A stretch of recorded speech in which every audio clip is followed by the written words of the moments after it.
Este episódio extra vai ser um pouco diferente. Vai ser sobre o luto. Quando perdemos alguém importante na nossa vida, o mundo à nossa volta parece desmoronar e até os sentidos ficam aturdidos. Hoje vamos falar de perda, de viver com o luto. Bem-vindos ao Dominó, um podcast da MC Crime. Eu sou a Rita Camarneiro. Eu não sei se sei dizer isto, mas, enfim... Sinto-me um bocado constrangida, mas é precisamente interessante isto do luto ser vivido de uma forma muito individual. Mas bom, Eu quando perdi a minha mãe, quando era criança, depois de ouvir as palavras do meu pai, que com a maior dor do mundo teve de me dar a notícia, ouvi um forte zumbido, como que a proteger-me de receber mais informação. É carnal o luto, carnal porque o sentimos fisicamente, e é para sempre. Torna-se por isso crucial aprender a viver com ele, e já falámos aqui no Dominó de pais que perderam filhos, de filhos que perderam pais, irmãos, amigos, colegas. Precisamos falar sobre a perda, porque é essencial para a nossa existência viver com ela. No entanto, não existe uma fórmula. Cada pessoa vive o luto à sua maneira. Enquanto há vida, há esperança, e para quem fica, há e tem de haver vida. Ela continua, não é assim? Nesse sentido, conversei com um especialista na área do luto, Eduardo Carqueja, psicólogo clínico e da saúde, responsável pela consulta de psicologia e de cuidados paliativos do Centro Hospitalar de São João. E começámos precisamente por aquilo que não se deve dizer a alguém que acaba de perder uma pessoa importante. Mas antes de irmos à entrevista, gostava apenas de fazer uma ressalva. Eu gravei esta entrevista no Zoom e o som do doutor está espetacular, mas o meu está muito mau. Então fui obrigada a fazer algo que me fez sentir bastante ridícula, que foi dobrar a minha voz. Vamos a isso, vamos à entrevista. Pronto, eu sei, é constrangedor, mas... ok, vamos a isso. Sabe que não há perdas iguais, não há perdas que se repetem.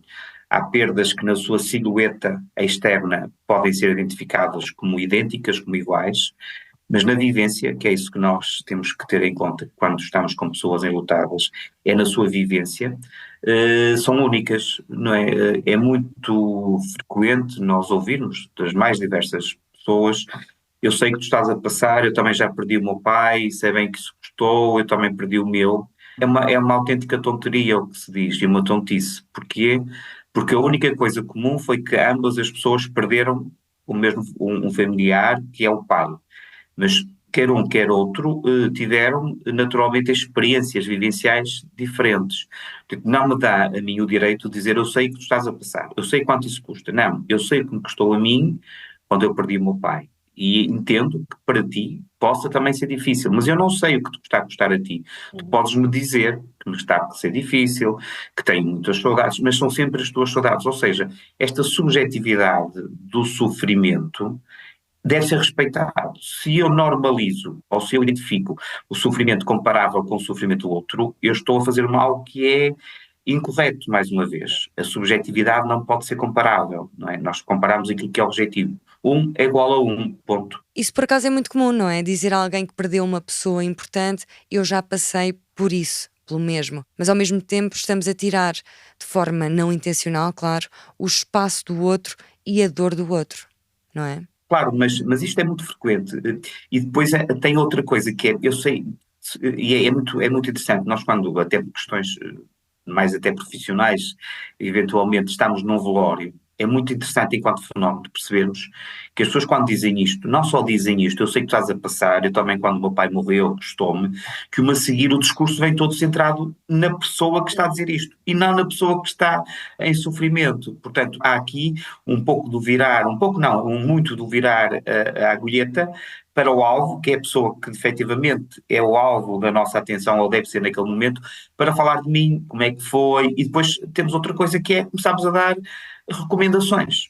Sabes que isso é muito difícil, isso custa na primeira semana, depois na segunda já começas a fazer isto, aquilo e aquilo outro, e na quarta então aqui é, e tu tens que esquecer, e é uma quantidade de palavras que se utilizam das quais quase todas elas dizem asneiras e disparates, percebe?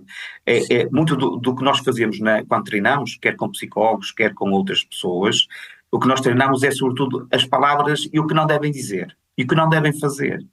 Porque essa é a maior dificuldade, por exemplo, eu poder estar em silêncio junto da outra pessoa, eu poder dar um abraço sem ter que dizer nada, porque a intensidade do abraço, a forma como eu abraço, a amplitude do abraço, o aconchego que eu dou à outra pessoa, fala que Deus me livre, portanto, não é? E esta é o que eu posso dizer, é eu estar, o meu eu, o meu ser, para aquilo que a pessoa necessita, porque ela saberá aquilo que eu posso ser útil. Agora eu tenho que estar, não é? Porque se eu debito muita informação, eu coloco em cima da pessoa algo que a pessoa nem quer saber. Nem quer pensar nisso, não é? Nem consegue. Claro. Porque uma das alterações que existe num processo de luto são as alterações cognitivas. Portanto, automaticamente as pessoas nem estão a ouvir, estão ali quase a fazerem o favor de estarem a acolher a outra pessoa que começa a debitar informação, Rita. A forma como uma pessoa vive o luto é subjetiva, mas existem características em comum? Se eu comparo a subjetividade da vivência, eu estou a comparar algo que não é, mais uma vez, não é possível comparar. Se eu ponho isto numa curva de Gauss em que de X pessoas reagem da mesma forma, essas é que são as que têm reações normais, eu estou a cometer um erro. Um erro porquê? Porque tem muito a ver como é que eu, Eduardo, vivencio desde sempre, por exemplo, as perdas. Como é que eu me posiciono na vida? Que personalidade é que eu tenho prévia? E tudo isto, há fatores que devem ser vistos no contexto. Ou seja, se eu fui sempre uma pessoa, repare, que dormi mal, dormi muito pouco. Quando me perguntam como é que está o seu sono num processo de luto, eu digo, durmo mal. Então, de facto, é um fator, é normal dormir mal. Não tem a ver normal comigo e não comparado com os outros. E quem diz isto diz outros, ansiedade. Como é que está a ansiedade? Estou muito ansioso. Ok, mas eu sempre fui uma pessoa muito ansiosa. Está a ver, tanto. E aqui é preciso muito cuidado. Comparar o meu eu antes do acontecimento e o meu eu depois do acontecimento. E aqui sim eu posso dizer, de facto, estou a passar e vivenciar um luto desapropriado. Porquê? Porque comparado comigo, se eu dormia bem, se eu dormia muito, se eu não tinha problemas de insónia, e agora tenho, então estou a ter aqui reações que são relativas ao processo de luto, à perda, e que me estão a fragilizar, estão-me, no fundo, a fazer sofrer porque durmo menos. Se eu não era ansioso e agora estou com muita ansiedade, então de facto há uma mudança no meu comportamento e na minha experiência de vida. Então aqui eu digo, de facto estão a surgir sintomas desapropriados nesta pessoa e não anormais comparados com outros. É difícil uma pessoa perceber-se que está num quadro de luto patológico? Normalmente são os outros a perceberem-se? Não, há pessoas que sentem que estão diferentes, que estão com dificuldade. Depende também da personalidade prévia. Há aquelas pessoas que se sentem capazes de falar sobre si próprias, há aqueles que tendem a esconder. Por exemplo, muitas das vezes ainda temos, infelizmente, questões de género, não é? Os homens têm que ser mais fortes, os homens não podem chorar, os homens têm que ultrapassar tudo, que ainda existe, infelizmente, ainda existe muito isto na nossa sociedade, e é muito mais difícil que estas pessoas, curiosamente, venham pedir ajuda.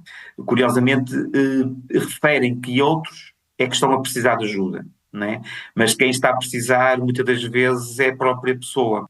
A morte de alguém é sempre um choque? A morte é sempre um confronto, mais do que um choque. Neste confronto pode ser um choque. Porquê? Porque pode ser algo de inesperado, algo de imprevisto, algo que não era expectável. Contudo, há sempre um confronto com uma realidade da perda, objetivamente, mesmo naquelas circunstâncias em que alguém, por exemplo, tem uma doença e que tem o evoluir dessa doença e que é previsível que essa doença vá levar à morte, mesmo aqui há um confronto com esta realidade e dependendo daquilo que é o choque, ou seja, se nós usarmos a metáfora do comboio, o comboio quando chega à estação, no limite, tem ali uns amortecedores, se deixar ir a automotor até ao fim e bate e fica seguro, não é? Mas pode não chegar a bater porque há uma aproximação do limite da linha, que é previsível que estacione ali, não é? Mas se vier distraído e não der conta, há um confronto e há um choque com esses amortecedores.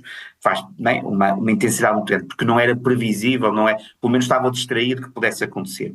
Nós, seres humanos, também temos esta realidade, precisamos ter aqui amortecedores para o impacto, que mesmo quando nós sabemos que a morte do nosso familiar, porventura, é algo previsível, objetivamente previsível, porque a morte é previsível para todos, não é? Para uns é mais uma realidade à partida mais presente, não é? Porque isso é outra das dimensões, quando nós falamos da perda e da morte e da ausência, nós às vezes esquecemos que tivemos um início e que temos um fim, não é? Todos nós, em determinada altura da nossa vida, iremos morrer. Isto não faz com que estejamos sempre a pensar na morte, mal era, pelo contrário, ajuda-nos a pensar na vida e a viver a vida como entendemos que faça mais sentido para aproveitar o limite de tempo que temos neste planeta, não é? Porque é isso que acontece. Quando eu nasci, em 62, o mundo já existia. Quando eu morrer, não sei quando, ele continuará a existir, portanto, ficarão coisas minhas, falarão de mim, mas a vida continua, não termina. E às vezes o problema é este, é que parece que a vida se inicia quando eu chego e termina quando eu finalizar a minha existência. Isto é extremamente constrangedor. Porquê? Porque eu não estou preparado para a minha morte. Muito menos para a morte das pessoas queridas, que faz doer, não é? Mas se calhar esqueci-me de aproveitar a vida enquanto eles estavam cá, que eu achava que isto era eterno. Percebe? Portanto, por isso é que falar da morte é importante, sobretudo na dimensão de falar da vida, de vivermos a vida tal qual ela é, com as dificuldades, com as realidades que existem, que efetivamente nos deve facilitar as experiências da vida de cada um e não pôr-nos num sofrimento atroz quando pensamos que um dia vamos morrer. E hoje em dia, os modelos que nós trabalhamos e que utilizamos com as pessoas enlutadas são modelos que nós chamamos mais construtivistas, em que a pessoa reconstrói-se. Porquê? Porque há uma certeza objetiva e que tem que ser assumida desde logo. A primeira é aquilo que eu chamo de integração da própria perda, ou seja, eu tenho que integrar em mim a perda que tive. De outra forma, eu não consigo viver com a perda que aconteceu. Porquê? Porque a minha vida, após a morte de alguém significativo para mim, fica diferente. A partir da morte, a minha vida é outra. E eu tenho que assumir isso em mim. Eu tenho que reaprender a viver sem aquela pessoa. Porque é esse o grande desafio. E o grande desafio do luto passa por isto, é eu ser capaz de continuar a viver, porque estou vivo e a vida continua, não há uma paragem no tempo, mas eu tenho que reaprender a viver sem a outra pessoa.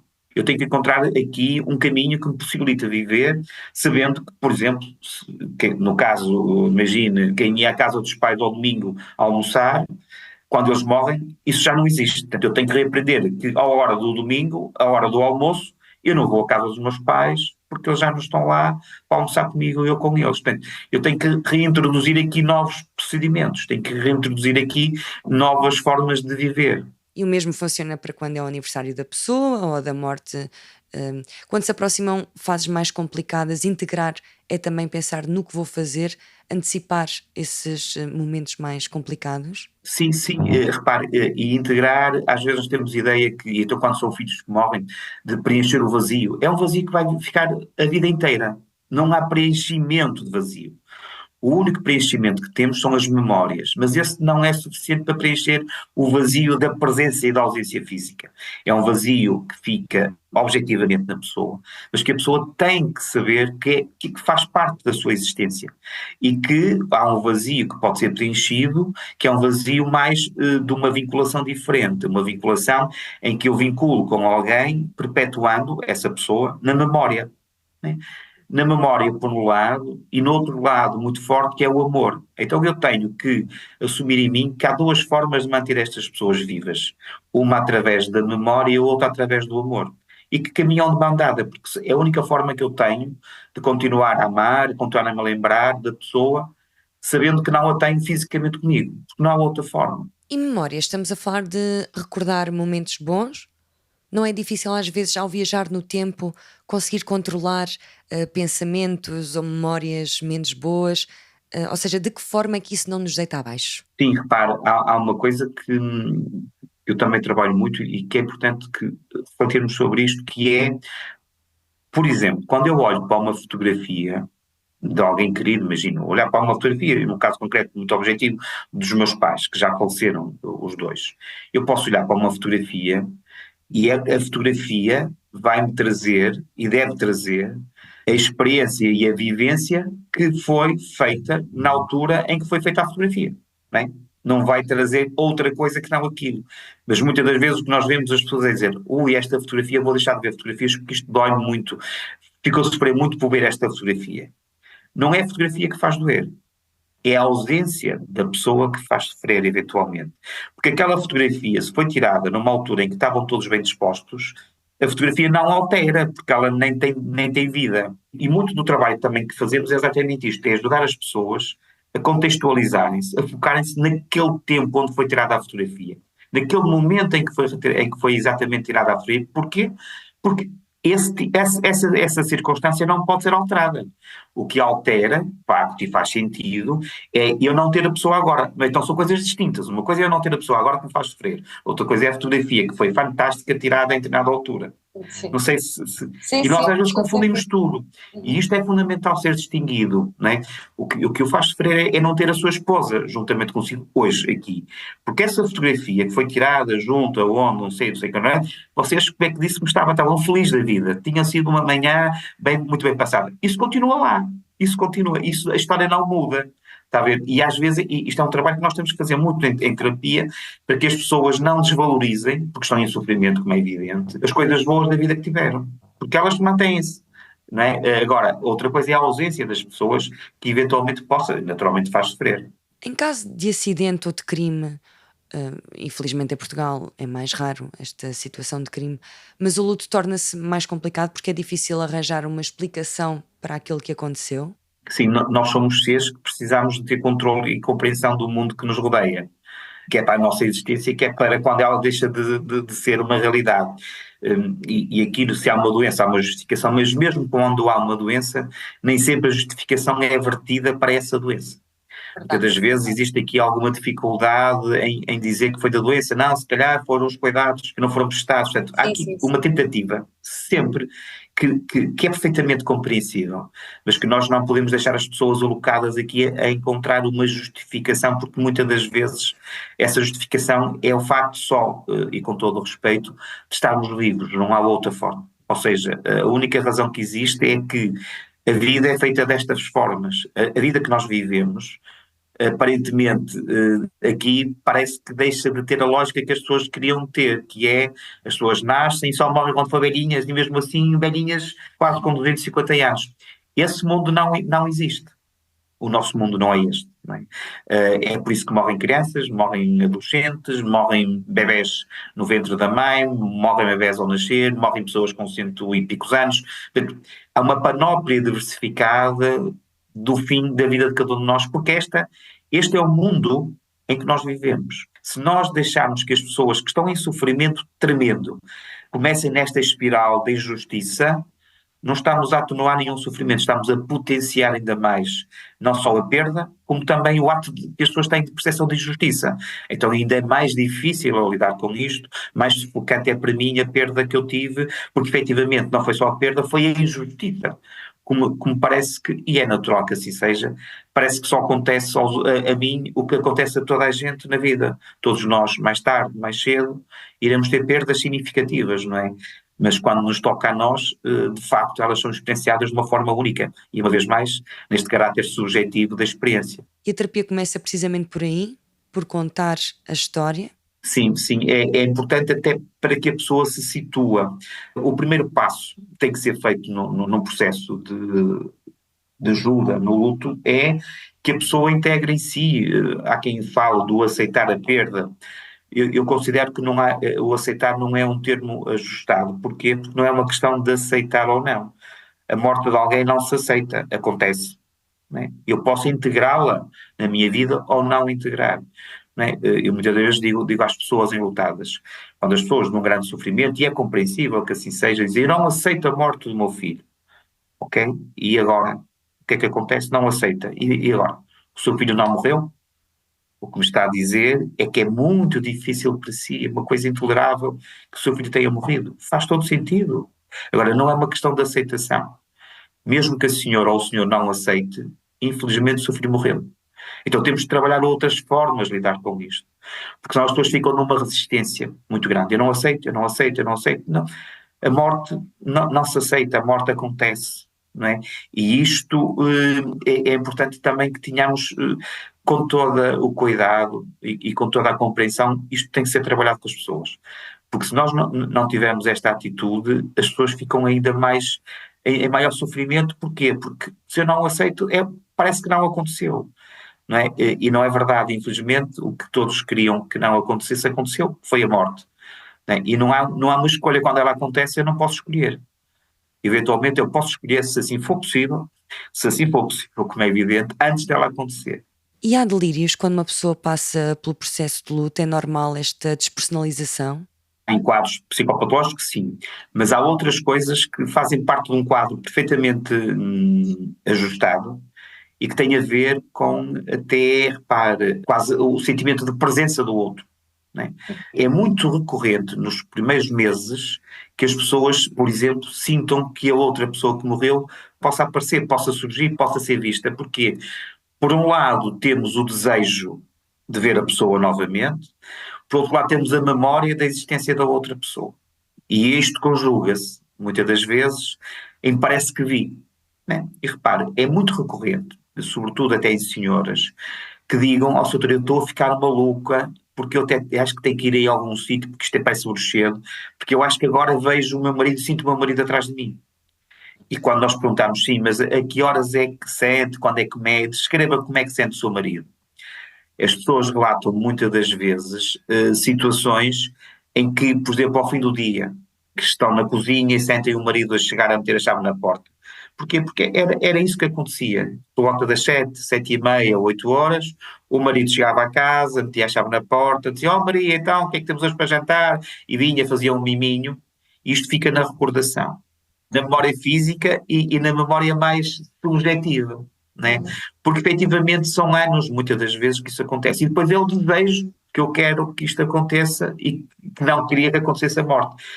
Outra das dimensões que fica é o cheiro, né? O odor. Né? Muitas das vezes as pessoas não retiram, e isto é outra coisa que nós também trabalhamos muito quando fazemos formação com colegas ou noutros contextos, é explicar que é porque há pessoas que guardam a roupa da pessoa que morreu no guarda-fatos e têm alguma dificuldade em retirar. E porquê?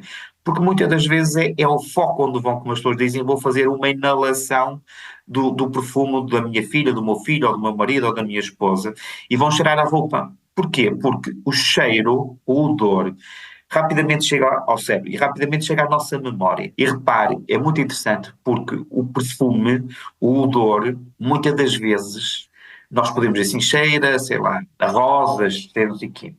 Mas muito mais que isso, é para onde me leva. Mais do que o cheiro em si definido, leva-me para momentos. Se eu lhe perguntar assim, como é que é o cheiro da sardinha assada, a Rita não vai conseguir objetivar. É cheiro a sardinha? Mas como é que é o cheiro da sardinha assada? Mas seguramente vamos dizer sim, nos santos populares, na altura de junho, aquele cheirinho bom, ou então se eu não gostar de sardinhas, aquele cheiro horrível, mas vai-se focar num contexto, vai-se focar em situações. E muitas das vezes é isto que as pessoas fazem. Ao fazerem estes aportes, estas inalações, não é só por causa do cheiro, são as memórias que a ativam. Então leva para locais, leva para acontecimentos, leva para proximidades. E é por isso que nós temos que ter muito cuidado quando às vezes há pessoas que dizem: mas tem que tirar a roupa do guarda-fatos porque a roupa já não serve para nada. Não.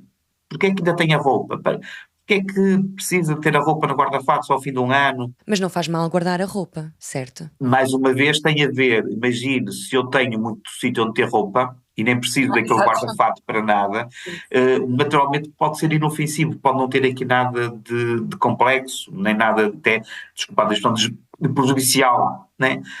Porquê? Porque eu tenho mais sítios. Agora, se eu não tenho sítios para pôr a roupa e aquele sítio era múltiplo para pôr a roupa que tenho agora, tenho a roupa toda espalhada pela casa, então se calhar eu aqui tenho que ajustar as necessidades. E tem tudo a ver com ser funcional, não é? Aqui é um bocadinho, mais uma vez, este equilíbrio. Agora, naturalmente, há manutenções que são muito constantes de choro, de tristeza e que merecem aqui serem avaliadas, se estão dentro de uma evolução ajustada à pessoa ou não, ou se de facto já temos aqui algo que a pessoa possa estar deprimida e que mereça aquele outro tipo de ajuda, como é evidente. Porque o luto não é doença, mas pode levar a doença, não é? Para terminar, Dr. Eduardo Carqueja, não há casos perdidos, certo? É possível melhorar? Sim, sim. Sobretudo, é sempre importante nós estarmos disponíveis para diminuir o sofrimento destas pessoas. Porquê? Porque, e às vezes isto digo-lhe que até é muito doloroso para as pessoas e às vezes é muito doloroso para nós que nos sentimos impotentes enquanto terapeutas, não é? Quando nós temos alguém que sofre pela perda de um ente querido e que decorrente dessa perda ainda sofre mais, tem mais acrescente de sofrimento, é extremamente violento. Porquê? Porque já tem algo suficientemente forte para sofrer, que foi a perda. E lembro-me, por exemplo, de uma situações muito concretas que têm a ver com a culpabilidade, que é: eu sou o culpado de não ter conseguido evitar que o meu filho saísse de moto, ou que a minha filha fosse dar um salto de paraquedas, eu devia ter evitado isto, ok? E este sentimento de culpa é tremendo. Porquê? Porque efetivamente o que vemos é que a culpa não é normalmente, nestes processos, não é uma culpa real, não é uma culpa real, é uma culpa que é vista após o acontecimento, e aí nós podemos julgá-la de uma forma diferente, que normalmente é injusta. E o que é que estamos a fazer? Estamos a aumentar o sofrimento destas pessoas. Por um lado, o sofrimento da perda, que é tremendo, mais o sofrimento da culpa, que é uma culpa infundada, que mais sofrimento traz. Eu digo muitas vezes: a senhora ou o senhor já tem sofrimento que chegue. Não coloque mais sofrimento em cima de si, porque a perda do seu familiar já é suficiente para fazer sofrer. Ou seja, eu não posso ir atrás e mudar os acontecimentos. Eu tenho que os reinterpretar e os experienciar de uma forma diferente para a frente. Deixar aqui só também uma nota muito de rodapé, que há duas emoções muito prevalentes no luto. Uma é a culpa e outra é a raiva, que efetivamente estão muitas das vezes mão dada nos sentimentos que as pessoas em luto experienciam, não é? A culpa por eu não ter conseguido evitar que o meu familiar morresse, a raiva da minha impotência, por exemplo, ou até em questões de suicídio, por exemplo, a raiva para quem se suicidou. Não é? Só que aqui nem sempre isto é explícito, não é? Porque até parece mal, não é? É inaceitável que ele tenha raiva perante o meu pai que se suicidou, ou a minha mãe, ou o meu filho. Eu não posso ter raiva, mas é natural que eu tenha raiva, que esteja zangado, porque ele não devia ter feito aquilo. E isto também tem que ser trabalhado, e é trabalhado naturalmente nestes processos. E muito do trabalho que nós fazemos é seccionar, digamos assim, ver quais serão os pontos que existem, que maior sofrimento estão a fazer neste momento, que não estão. Portanto, há aqui, e veja logo uma coisa tão simples quanto isto: quando eu tenho alguém que me diz: "Sr. doutor, eu não consigo viver sem o meu marido", não é? Eu pergunto: "Quando é que o seu marido morreu, Dona Maria?" "O doutor, foi em janeiro deste ano", ok? Estamos em fevereiro. "Como é que viveu até aqui?" "Não é nenhum fantasma, está aqui comigo." "Não, mas, doutor, não, mas eu não consigo viver sem ele." "Não, consegue viver sem ele, porque está aqui a falar comigo." "O que é que aconteceu?" "Ah, mas é muito difícil." "Ok, então é outra coisa. Eu consigo viver sem o meu marido, mesmo sendo muito diferente e muito difícil, sobretudo." E isto é importante que as pessoas também se organizem, porque senão eu não consigo viver sem ele, e se não o tenho, não consigo fazer nada. E começo a generalizar. E aqui, mais uma vez, temos que ter este cuidado, dizer: ok, o que me está a dizer é que, de facto, é muito difícil viver sem o seu marido. Faz todo sentido, mas consegue viver sem ele. Para também darmos aqui este empoderamento, que a pessoa, apesar do sofrimento, é uma pessoa autónoma da outra pessoa. Senão há aqui um contínuo como se fosse quase um só. E não consigo viver, ele não está, eu não vivo, e fico fechado. Mas a vida continua, percebe? O sol nasce e a lua aparece. Portanto, eu não consigo parar isto. Agora, eu consigo viver com sofrimento, consigo, mas estou a viver. Espero que tenham gostado desta entrevista e que sirva de alento para quem está a passar por algo semelhante. A morte acontece e a vida também. Obrigada ao Eduardo Carqueja por esta conversa. Se quiserem contactar-me, podem sempre fazê-lo no Instagram do Dominó ou no meu, da Rita Camarneiro, ou também para hey@ritacamarneiro.com. Muito obrigada a todos os ouvintes e seguidores do Dominó. Obrigada pelas mensagens e sugestões de crimes. Qualquer coisa, já sabem, continuem a enviar mensagens. Qualquer coisa, apitem. Lá está por mensagem, porque eu... Instagram, porque eu não dou o meu número de telemóvel, né?